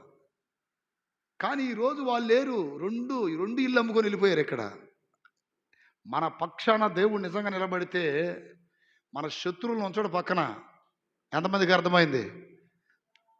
తరిమేసి పోతాడు. ఒక ఇల్లు నేనే కొనుక్కున్నా, దాని స్తోత్రం కలుగును గాక. కంప్లీట్ చేశారు అక్కడ మా మీద. అది ఇది ఇది పైనుండి రాళ్ళు పడుతున్నాయి, ఇంత రాయబడ్డా కూడా దేవుడు చిత్తం మనం నెరవేరుస్తూ. కాకపోతే అలాంటప్పుడు కొద్దిగా మౌనంగా ఉండాలి. మనమేం తొందరపడకూడదు, మనమేం పోట్లాడకూడదు. అది ఇది ఇదని ఓ ప్రతిదానికి ప్రతిదానికి సమస్య. దాని స్తోత్రం. ఎంత బిల్డింగ్ కట్టుకొని భయపడేవాడిని నేనే. ఎందుకని? ఏ పని చేస్తున్నా దగ్గరే ఉండేవాడిని. ఎక్కడ చిన్నది రాలిన వాళ్ళు పని చేసేవాళ్ళు కూడా ఏందన్నా ఇంత భయపడుతున్నారంటే, అయ్యా వాళ్ళ నోర్లు మంచివి కాదు నాయన, అది ఇది ఇదని. ఏందన్నా మీరు భయపడి? ఏదో బొప్పర్లో రాళ్ళు పడతాయి పక్కన ఇళ్లలో, అది సహజం. మేము ఎన్నో పనులు చేస్తున్నాం కదా, ఇదంటే ఆ పనులు వేరు ఈ పనులు వేరు అనేవాడిని. దేవుని స్తోత్రం కలుగును గాక. దేవుడు ఒక వ్యక్తి పక్షాన ఉన్నప్పుడు వాళ్ళు ఎవరైనా సరే దేవుడు ఉంచడు. దేవుని స్తోత్రం. అంటే అలా అవ్వాలని నా ఉద్దేశం కాదు. దేవుని చిత్తము చేస్తున్నప్పుడు మాత్రం వ్యతిరేకంగా వచ్చారా, అది చాలా చాలా దేవుడు కోప్పడే విషయం. అది దేవుని స్తోత్రం కలుగును గాక. ఎందుకు చెప్తున్నానంటే కాస్త మౌనంగా ఉండాలి. మనమేం తొందరపడకూడదు. అట్టగాదని మనం కూడా పోట్లాడేమంటే దేవుడు మన పక్షాన్ని నిలబడి యుద్ధమో చెయ్యడో. హల్లెలూయా. అతని పక్షమున జనమును జయించుటకు నేను అతని కుడి చేతిని పట్టుకొని ఉన్నాను. నేను రాజుల నడికట్లను ఇప్పెదను, ద్వారములు అతని ఎదుట వేయబడకుండా తలుపు తీసేదను. 4వది, ఒకటి కుడి చేయి పట్టుకొని అంటే అతనికి వ్యతిరేకమైన వాళ్ళందరి మీద జయమిస్తున్నాడంట. 4వది, అతని ముందు ఏం తెరుస్తున్నాడు దేవుడు? ద్వారాలు తెరుస్తున్నాడు. చేతులు పైకి ఎత్తి గడిగలు చెప్పండి. కొంతమంది అంటారు, అయ్యా అన్నీ మోసుకుపోతున్నాయి, అయ్యా మాకు అన్నీ మోసుకుపోతున్నాయి, ఏ పని పట్టుకున్నా మోసుకుపోతుంది. ఇట్లా ఆలోచించాలి మీరు. ఎందుకని దేవుడు ద్వారాలు తెరవలేకపోతున్నాడు? దేవుడు ద్వారము తెరిస్తే ఎవడైనా మూయగలడా? దేవుడు మూస్తే ఎవడైనా తెరవగలడా? దేవుడు అంటున్నాడు, ప్రకటన గ్రంథంలో అంటాడు, నేను నీ ఎదుట తలుపు తీసి తిని దానిని ఎవడో వేయనేరడో. హల్లెలూయా, హల్లెలూయా. దేవుడు అంటున్నాడు అక్కడ 3వ అధ్యాయం. దాని స్తోత్రం కలుగును గాక. 3 2 దాని ఎదుట నేను తలుపు తీసి ఉన్నాను. 8వ వాక్యమా? 3:8 నీ క్రియలు నేను ఎరుగుదును, నీకున్న శక్తి కొంచెమై ఉండినను నీవు నా వాక్యమును గైకొని నా నామం ఎరగనలేదు. ఇదిగో తలుపుని ఎదుట తీసి ఇంచున్నాను. చూసారా? దేవుడు తలుపు తీస్తే దానిని ఎవడో వేయనేరడో. చేతుల పైకి ఎత్తి గడిగలు చెప్పండి. హల్లెలూయా. ఎంతమంది ఎదురైనా సరే దేవుడు మన ఎదుట తలుపులు తీస్తే, ఎంతోమంది రకరకాలుగా చెప్తుంటారు, అట్లా ఎట్లా ఎట్లా ఎట్లా ఎట్లా ఎట్లా అని. హల్లెలూయా చెప్పండి గట్టిగా. ఎంతోమంది చెప్తుంటారు మన గురించి. మంచిగా చెప్పేవాళ్ళు తక్కువ, చెడుగు చెప్పేవాళ్ళు ఎక్కువ మంది. మనకు రావాల్సిన కొన్ని లాభాలు మేలు మనం పొందకుండా అన్ని సాడీలు చెప్పి చెడగొడతా ఉంటారు. హల్లెలూయా. మరి కొంతమంది భయపడుతుంటారు, అయ్యా వీళ్ళు మాకు వచ్చేవన్నీ చెడగొడుతున్నారయ్యా అని. వాళ్ళెవరు చెడగొట్టడానికి? నీ ముందు దేవుడు తలుపు తీస్తే దానిని ఎవడ వెయ్యనేరడో. హల్లెలూయా. వాళ్ళంతు తేలుస్తాడు దేవుడు. నువ్వు దేవుని చిత్తం చేయి, నీ ముందు దేవుడు తలుపులు తీస్తాడు. దేవుడు తీస్తే ఎవడో ముయ్యలేడు, దేవుడు మూస్తే ఎవడో తీయలేడు. దేవునికి ఇష్టంగా బ్రతుకు, దేవుని చిత్తం చెయ్యి, దేవుడు నచ్చినట్టు జీవించు. ప్రభువా ఇదిగో నా ముందు అన్నీ అడ్డుపడుతున్నాయి నాయన. సముద్రాలు అడ్డొస్తే పాయలు చేసావుగా, యోర్దాను నది అడ్డొస్తే పాయలు చేసావుగా, ఎరికో కోటలు అడ్డొస్తే కూల్చేసావు కదా. నాకు అన్ని ఆటంకాలు వస్తున్నాయి. హల్లెలూయా. స్తుతికే కలతో కూల్చితివే ఆటంకపు ఎరికో గోడలు, కోరిన రేవుకు చేర్చితివే బలమైన విశ్వాసమోడలు. హల్లెలూయా. ఈ సంవత్సరం నేను ఆ పదం ఎందుకు పెట్టాను తెలుసా మీకు?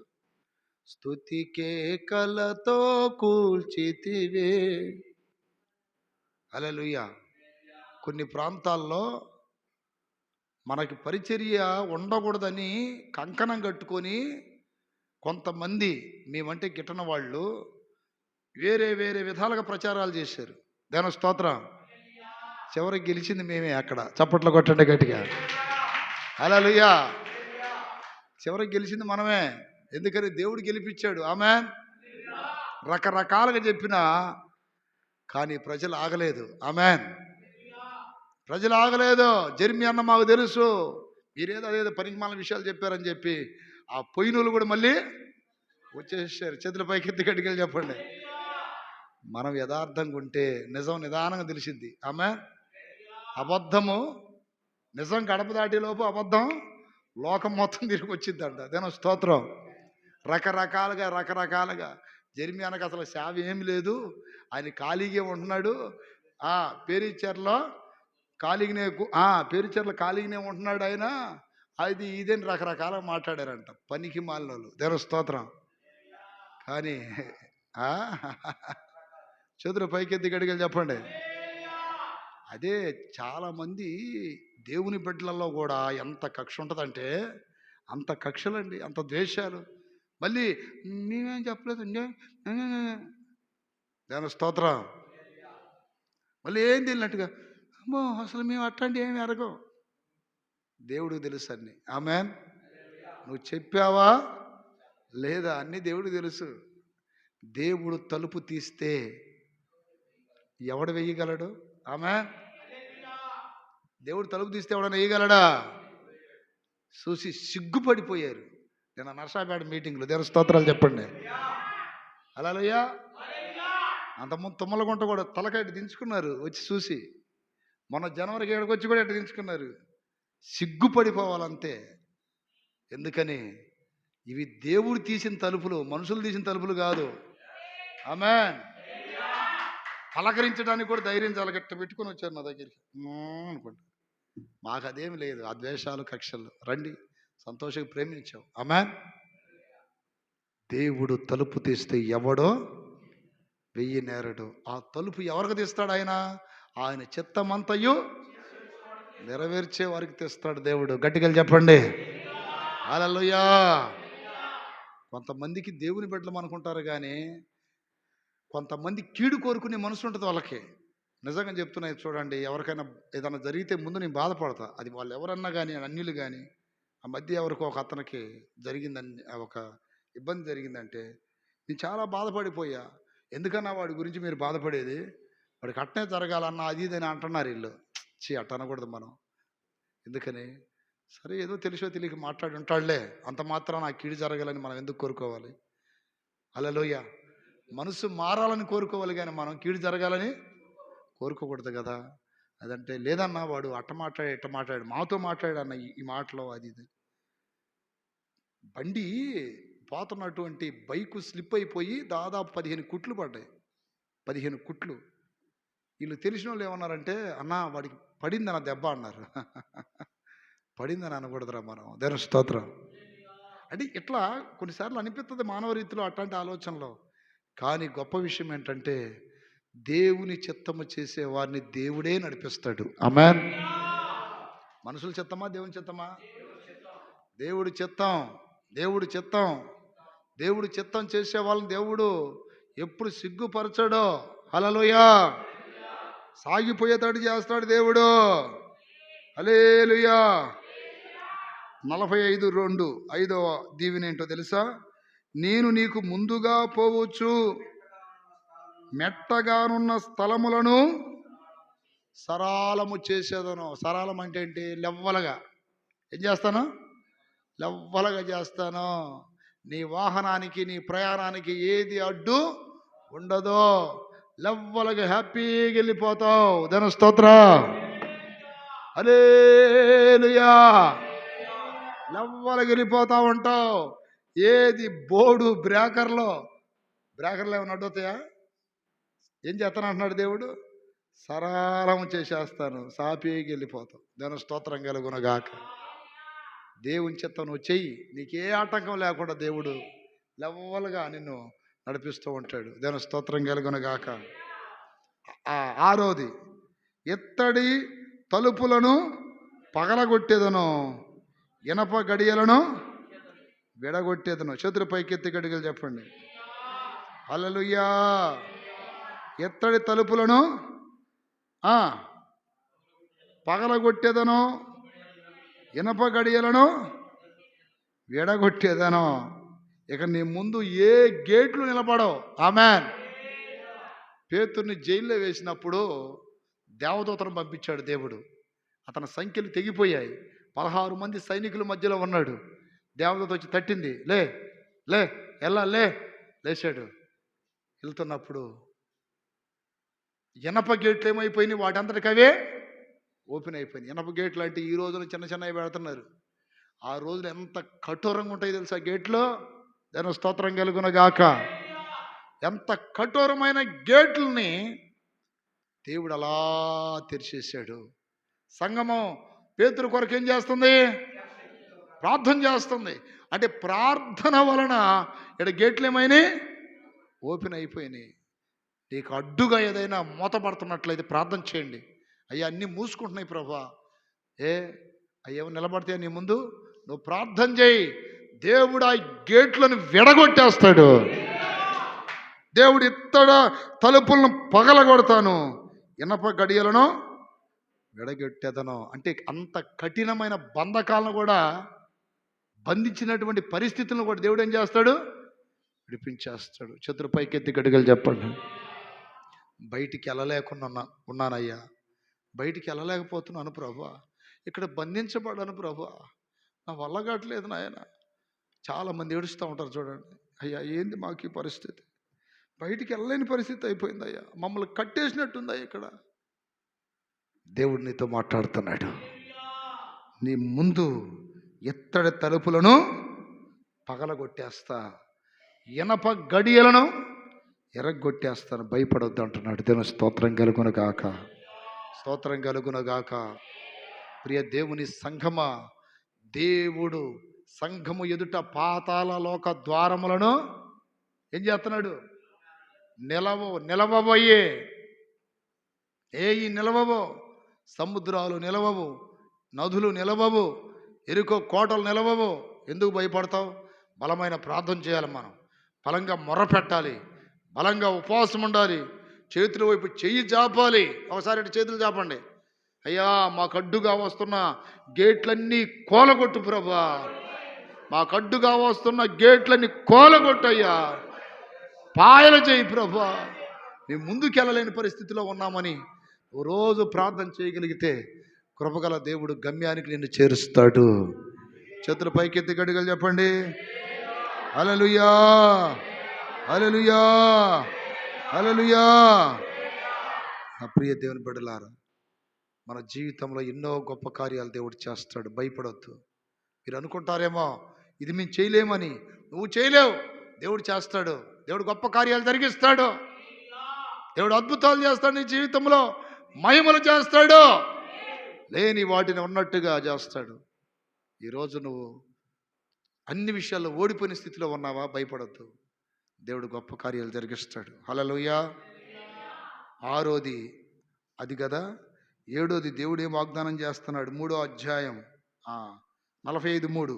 పేరు పెట్టి నిన్ను పిలిచిన ఇశ్రాయేలు దేవుడు అయిన యెహోవాను నేనే అని నీవు తెలుసుకున్నట్లు అంధకార స్థలములలో ఉంచబడిన నిధులను రహస్య స్థలములలోను మరుగైన ధనము. చూడండి, మరుగైన ధనము. ఇది గొప్ప వాగ్దానం. ఈరోజు నువ్వు అనుకోవచ్చు, నా జోబులో రూపాయి డబ్బు లేదయ్యా, బ్యాంకులో చిల్లి గవ్వ డబ్బు లేదయ్యా, 1000 రూపాయలు కూడా లేదయ్యా బ్యాలెన్సు, ఎలా బ్రతకాలో, ఎలా బ్రతికించాలో పిల్లల్ని, ఎట్లానో మాకేం అర్థం కావట్లేదయ్యా. కష్టపడితే మాత్రం ఎంత వస్తాయ్యా? కొద్దిగా వస్తాయ్యా, మాకు ఇదిగో ఏం లేదయ్యా అంటారా? దేవుడు వాగ్దానం చేస్తున్నాడు, రహస్య ధన నిధులు. చెప్పండి. అంటే కనబడని ధనాన్ని దేవునికి ఇస్తానని వాగ్దానం చేస్తున్నాడు. దేవుని స్తోత్రం కలుగునగాక. మా పిల్లల పెళ్ళిళ్ళు ఎట్లా, చదువులు ఎట్లా? కొన్నిసార్లు ప్రతి మనుషులకి డౌట్లు వస్తాయి, ఈ ప్రశ్నలు వస్తాయి.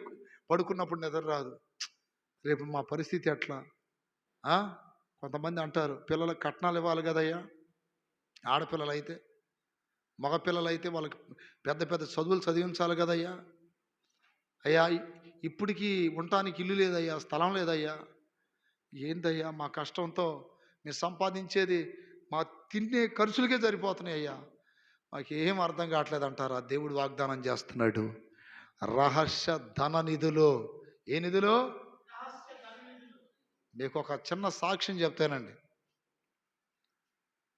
మందిరం ఇలా ఉంది అంటే కట్ల ఇంకా జస్ట్ పిల్లర్లు లేపారు.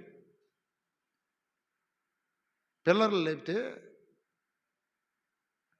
దూరంగా ఈ వ్యాపారాలు చేసుకునే వాళ్ళు ఈ ప్లాస్టిక్ పట్టలు వేసుకొని ఉంటారు చూసారు, అక్కడక్కడ కవర్లు వేసుకొని. ఒక ఫ్యామిలీ వాళ్ళు ప్రార్థనకు వచ్చారు. ప్రార్థనకు వచ్చి, అయ్యా పాస్టర్ గారు ఆదివారం చెప్పాడు, మందిరానికి స్లాప్ అవ్వాలి, గోళ్ళ కట్టాలని ప్రార్థన చేయండి అని సంఘానికి అనౌన్స్మెంట్ చేశాడు. అందరూ వాళ్ళు మనసులో నిశ్చయించుకున్నదే తలా కొంత ఇవ్వటానికి ముందుకొచ్చి కానుక డబ్బాలు ఇస్తున్నారు. ఇలా కాడ ఏం లేవు పాపం. ఆ వేసుకున్న పట్ట మొత్తం ఎండకి బాగా ఈటెక్కి చినిగిపోతే పట్ట తెచ్చుకుందామని ఒక 10,000 ఉంచుకున్నారంట. దేవుని స్తోత్రం. వాళ్ళకేమొచ్చిందంటే ఆలోచన, భార్య అన్నది, ఏమండి ఇదేమీ వర్షాకాలం ఏం కాదు కదా, ఈ నెలగాతి వచ్చే నెలలో తెచ్చుకుందాంలే మనం, దేవుని మందిరం అలా ఉంది కాబట్టి ఈ 10,000 రూపాయలు దేవుడు కానుక ఇద్దామా అన్నది. భర్త అన్నాడు, సరే ఇయ్యి, ఎన్నో పోతున్నాయి కదా, దేవుడి కంటే కాదంటానా అని. భర్త ఏం చేశాడు, సరేనా అన్నాడు. ఈ కానుక తీసుకొచ్చి అయ్యగారు మందిరం కోసమండి అని ఆ 10,000 ఇచ్చారు. దేవుని స్తోత్రం. ఇస్తే పాస్టర్ గారు తీసుకోవడానికి ఇష్టపడలా. ఏమన్నాడంటే, అమ్మా మీరు మొదలే పాపం ఏదో బ్రతడానికి వచ్చారు, నాకు అంత మనసు అంగీకరించట్లేదు అమ్మా అంటే, లేదయ్య గారు మేము దేవుడికి కదా ఇస్తుంది, ఏదో మా జ్ఞాపకం దేవుడి దగ్గర ఉంటే దేవుడు మేము ఇచ్చిన దాన్ని మర్చిపోతాడా, మాకేదో ఒక విధంగా ఇస్తాడులేయ్యా అని అతి బలవంతంగా ఆయన చేతిలో పెట్టారు. ఇక ఈ లోపు ఏం జరిగిందంటే, ఆ వచ్చిన కానుకతో ఆయన మందిరం పని చేస్తున్నాడు. దేవుని స్తోత్రం కలుగునుగాక. ఈ ఇచ్చిన ఒక వారము తర్వాత ఎప్పుడో మొత్తానికి ఒక ఫోన్ వచ్చింది వాళ్ళ ఊరు నుండి, మీరు ఒక సంతకం పెట్టాలి, మీ అన్నదమ్ములు అందరిని పిలిచా మీరు కూడా రావాలంటే. ఏం సంతకం అని అడిగారు. వీళ్ళు పిలిచింది ఎవరు? ఆ ఊరు ప్రెసిడెంట్ గారు. దేవుని స్తోత్రం. ఇక్కడికి రాండి మీకు అన్ని వివరాలు చెప్తామని చెప్పగానే వీళ్ళు వెళ్ళారు. వెళ్ళగానే వీళ్ళ తాతల కాలంలో ఒక 3-4 ఎకరాల పొలం ఉందంట వీళ్ళది. ఆ సంగతి వీళ్ళకి తెలియదు. దేవుని స్తోత్రం. అది వాళ్ళ యొక్క పెద్దోళ్ళ అమాయకత్వమో తెలియని పరిస్థితితో కానీ అది ఏరియా వాళ్ళు స్వాధీనం చేసుకొని వాడుకుంటున్నారు ఆ పొలాల్ని. ఇక్కడ రిజిస్టర్లో ఎవరి పేరు ఉందంటే వీళ్ళ తాత పేరు ఉంది, వాళ్ళ ఆయన వాళ్ళ తాత పేరు. దేవుని స్తోత్రం. ఇప్పుడు ఎంతమంది మనవాళ్ళు, ఆయనకి తండ్రి చచ్చిపోయాడు, ఉంది మనవాళ్ళు ఉన్నారు. ఈ మనవాళ్ళు 4 ఉన్నారు. 4 ఎకరాలు 3 ఎకరాలు ఉంది అది మొత్తానికి. దేవుని స్తోత్రం. అయితే ఏం జరిగిందంటే, ఆ పొలం మీది, ఇది మీది, మీ తాత కొన్నాడు ఎప్పుడో, కానీ వాళ్ళు మొత్తానికి ఎట్ట తీసుకున్నారు ఏంటో కానీ పేరు మాత్రం మీ తాత పేరు మీద ఉంది. ఇక్కడ కరెంటు ఆఫీస్ పడింది. దేవుని స్తోత్రం. ఏ ఆఫీస్ పడింది? కరెంట్ ఆఫీస్ పడింది. 1 ఎకరము 1,50,00,000. చదురు పైకి ఎత్తికెట్టుకెళ్ళి చెప్పండి. ఇప్పుడు మీరు కానీ సంతకం పెట్టారనుకో, దానికి వచ్చే డబ్బులు మొత్తం మీకు ఇచ్చేస్తాం. దేవుని స్తోత్రం. ఆమేన్. రహస్య ధన నిధులు అంటే అర్థమైందా? అంతే. హల్లెలూయా. ఏం జరిగింది అసలుకి? ఇది కలహ నిజమా అని అక్కడ పోయిన తర్వాత, ఎక్కడ పెట్టాలయ్యా ఇది ఇది అంటే ఇక్కడికి పెట్టారు. అమ్మటే ఆ ఎంతమంది మీరు అన్నదమ్ములు, ఎంతమంది, అందరికి ఆ డబ్బు సమానంగా పంచి సంతకాలు పెట్టించుకొని ఫోటోలు తీసి, ఇక మీరు వెళ్ళిపోండి, మీతో పని లేదు మాకు, ఇక ఇది పరిస్థితి అన్నారు. అక్కడ పొలం ఉందని కానీ అది వాళ్ళదే అన్న కానీ వాళ్ళదే నని కానీ వాళ్ళకి ఎప్పుడన్నా తెలుసా? దేవుని స్తోత్రాలు చెప్పండి.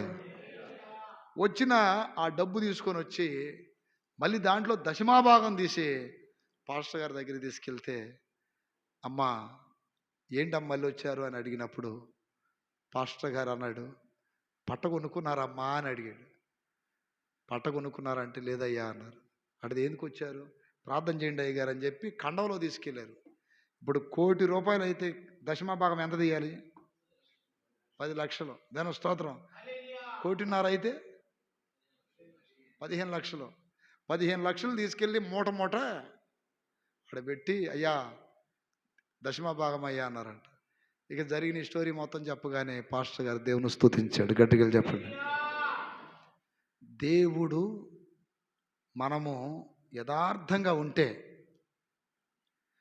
రహస్య ధన నిధులను దేవుడు మనకి ఇస్తాడు. కానీ దేవుడికి ఇవ్వాలనే ప్రేరేపణ వచ్చినప్పుడు అది మనం దాచుకున్నామా ఎంతో నష్టం జరిగింది. మీకు తెలుసా? ఇప్పుడు ఈ రహస్య ధన నిధులు ఎవరి ద్వారా ఇప్పిస్తాడు? మీరు అనుకోవచ్చు, అయ్యా జోబులో డబ్బులు లేవు, బీరువాలో డబ్బులు లేవు, బ్యాంకులో డబ్బులు లేవు, ఎక్కడ డబ్బులు లేవు అనొచ్చు. కానీ కనబడని డబ్బు దేవుని బిడ్డలకు ఉంచాడు దేవుడు. ఆమేన్. కంటికి కనబడవో వినబడవు ఆ రహస్య ధన నిధులను దేవుడు ఎవరికి ఇస్తాడు? ఆయన చిత్తము చేసేవారికి.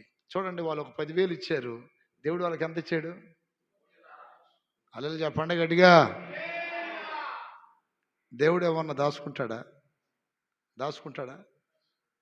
యథార్థంగా ఉండాలి. మనం దేవుడి గురించి ఆలోచించాలి. చేతుల పైకెత్తి గట్టిగా చెప్పండి. హల్లెలూయా. ఈ మధ్య ఒక పాస్టర్ గారు నా దగ్గరికి వచ్చాడు. మన ఉపాసకోటాలు అప్పుడు వచ్చాడా? అయ్యా నీకంటే మేము సీనియర్లు సేవలో, ఇప్పటికి మేము మందిరం కట్టుకోలేకపోయాం. దేవుని స్తోత్రం.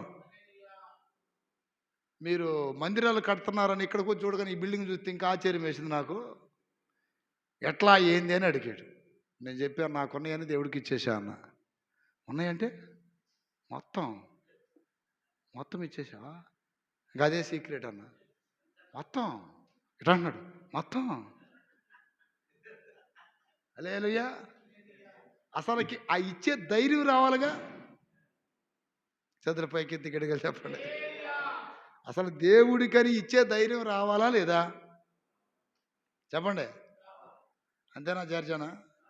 ఇచ్చే ధైర్యం రావాలి లేదా? ఏదైనా ప్రాబ్లం వస్తే ఏం చేస్తాం? ఎట్టో కొట్ట ఏదో ఒకటి అమ్ముకుంటాం. చూడండి, దేవుని స్తోత్రం. కానీ దేవుడి కోసం అట్లా చేస్తామా? చెయ్యాలి. హల్లెలూయా. నేను ఒక మందిరం కోసం కారు అమ్మేద్దామని చూసా, కానీ దేవుడు వద్దన్నాడు. అది అయిద్ది, నువ్వేమి కంగారు పడొద్దు, అది నా పరిచర్య కొరకు అవసరం అన్నాడు. దేవుని స్తోత్రం కలుగునుగాక.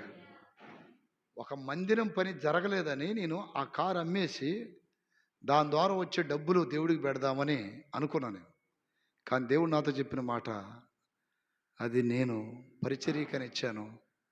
ఆ త్యాగం చేసే మనసు నీకుంది, కానీ నేను మాత్రం నేను నమ్మనేను అన్నాడు. దేవుని స్తోత్రం. ఈ రోజు వరకు మీకు చెప్తున్నాను, దేవుడి కొరకు ఏదైనా ఇవ్వటానికి సిద్ధంగా ఉంటా నేను. హల్లెలూయా. ఈ మధ్య అసలుకి ఈ డబ్బులు బొబ్బుల మీద అసలు ఆశలే లేవు నాకు. దేవుడు మంచి ఆరోగ్యం ఇచ్చాడు, ఆయుష్ ఇచ్చాడు, దేవుడి పనులు వెళ్ళిపోతున్నాం. దేవుడు డబ్బిచ్చి కూడా పరీక్షిస్తాడు దేవుడు మిమ్మల్ని. హల్లెలూయా చెప్పాలి గట్టిగా. దేవుడి కంటే ప్రాముఖ్యమైనది ఏముంది మనకి? ఉందా? హల్లెలూయా. దేవుడి కంటే ప్రాముఖ్యమైనది ఏమైనా ఉందా? అది ఇచ్చా ఇది ఇచ్చా అనకూడదు మనం. నువ్వేంటి ఇచ్చేది? నీకు దేవుడు ఎంత ఇచ్చాడు చెప్పు. చాలాసార్లు మేము దేవుడికి అది ఇచ్చాం. ఏమి ఇచ్చావు నువ్వు? నీకోసం యేసయ్య ప్రాణం ఇచ్చాడు. ఆమేన్. నువ్వేమిచ్చావు? నీ సొంతలుగా పెట్టినంత అన్నం పెడుతున్నావా దేవుడికి? దానికి సమాధానం లేదు అసలుకి. దేవుడి కంటే చేతుల పైకెత్తి గట్టిగా చెప్పండి. ఈరోజు మా పాప పుట్టినరోజు. వీళ్ళు ఇందాక నుండి డబ్బులు అడుగుతున్నారు నన్ను, కేక్ తీసుకుంటామని. హల్లెలూయా. నేను చెప్పా, ₹1 కూడా ఇవ్వను, మర్యాదకు వచ్చి కూర్చోండి అక్కడన్నా. దేవుని స్తోత్రం. ఏదన్నా కొనుక్కుంటానంటే చాక్లెట్లు కానీ ఏదైనా తెచ్చేయండి, కేకులు గీకులు నథింగ్. ఆమేన్. చేతులు పైకెత్తి గట్టిగా చెప్పరే. ఆ, మనకెప్పుడు పుట్టినరోజు, దేవుళ్ళలో రక్షించబడిన రోజే పుట్టినరోజు. అయ్యి మొన్న నాది జనవరి 30వ తారీఖు నాది. దేని స్తోత్రం. అది ఇది ఇది అన్నారు. ఏమొద్దు నాకు, ప్రార్థన చేయడు చాలు. దేని స్తోత్రం. కనీసం నేను కొత్త బట్టలు కూడా వేసుకోనుగా నా పుట్టినరోజున. మనము దేవుడి గురించి ఆలోచించాలి. ఆమేన్. మీరు చేసుకుంటే చేసుకోండిలే, మేమేం వద్దన్నాం కానీ చేసుకోండి. హల్లెలూయా. జార్జ్ అన్న చేసుకుంటావా? హల్లెలూయా. మీరు చేసుకోండిలే, నా గురించి ఎందుకు, నాకు తీర్మానం నేను చెప్తున్నా. ఎందుకని దేవుడు ప్రతి రూపాయి జాగ్రత్తగా వాడాలి. ఆమేన్. చాలా జాగ్రత్త కలిగి ఉండాలి. హల్లెలూయా. చేతులు ఎత్తారని చూడాలి అసలుకే. హల్లెలూయా. అబ్బో, దానికి ఏదో పెద్ద హంగామా చేసి అవి చేసి, నిన్న నా పుట్టినరోజు కూడా నేను ఎక్కడికి వెళ్ళా, మీటింగ్కి వెళ్ళా.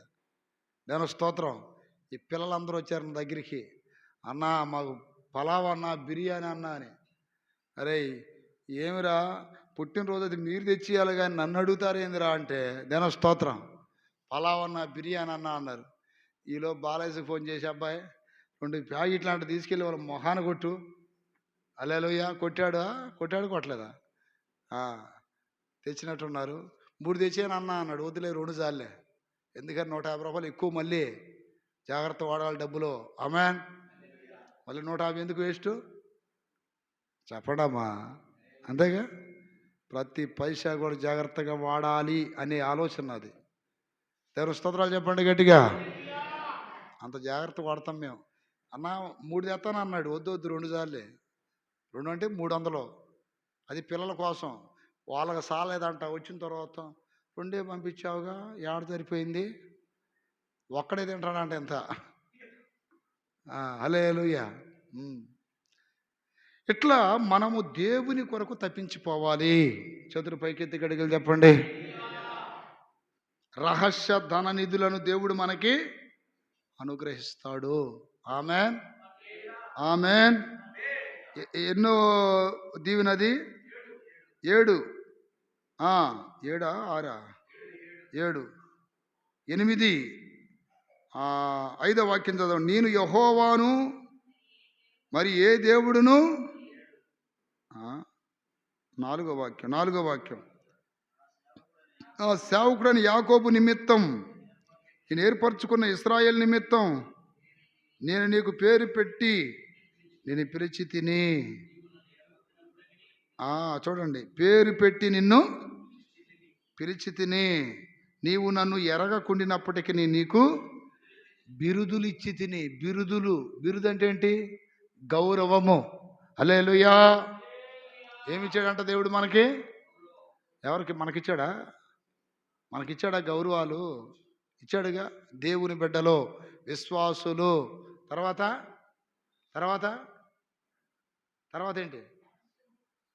పరిశుద్ధులు, నీతిమంతులని బిరుదులు ఇచ్చాడు. హల్లెలూయా. అందుకని నా ప్రియమైన బిడ్డలారా, మనము దేవుని చిత్తము చెయ్యాలి. బిరుదులు ఇస్తాడు మనకి. ఇప్పుడు కొంతమంది చూడండి, అన్న ఇన్ని సంవత్సరాలు అయినా నువ్వు పాస్టర్ని ఎందుకు పెట్టుకోవు అని అడిగారు కొంతమంది నన్ను. ఇప్పటికీ బ్రదర్ జెర్మియా గారు అనే ఉంటుంది పోస్టర్లో. మొన్న ఏరే దేశం వెళ్ళేటప్పుడు కూడా వాళ్ళు ఏదో పెట్టారు పాస్టర్ అని. ఆ పదం పెట్టుకోవడానికి కూడా నాకు ఇష్టం లేదు, బ్రదర్ అంతే. ఇన్ని సంవత్సరాలు అయినా ఇప్పుడు కొంతమంది చూడండి, నిన్నగాక మొన్న వచ్చినవాడు పాస్టరో, రెవరెండు, డాక్టరో, బిషప్ ఊరకొచ్చి అన్నీ తగిలిస్తున్నాడు. దేనికి? పేరుకి. ఆ డాక్టర్, ఈ డాక్టర్ అని. దాని స్తోత్రం. బ్రదర్ అని ఎందుకు పెట్టారంటే, ఏ బిరుదులకు మేము అర్హులమో కాదు. హల్లెలూయా చెప్పలు గట్టిగా.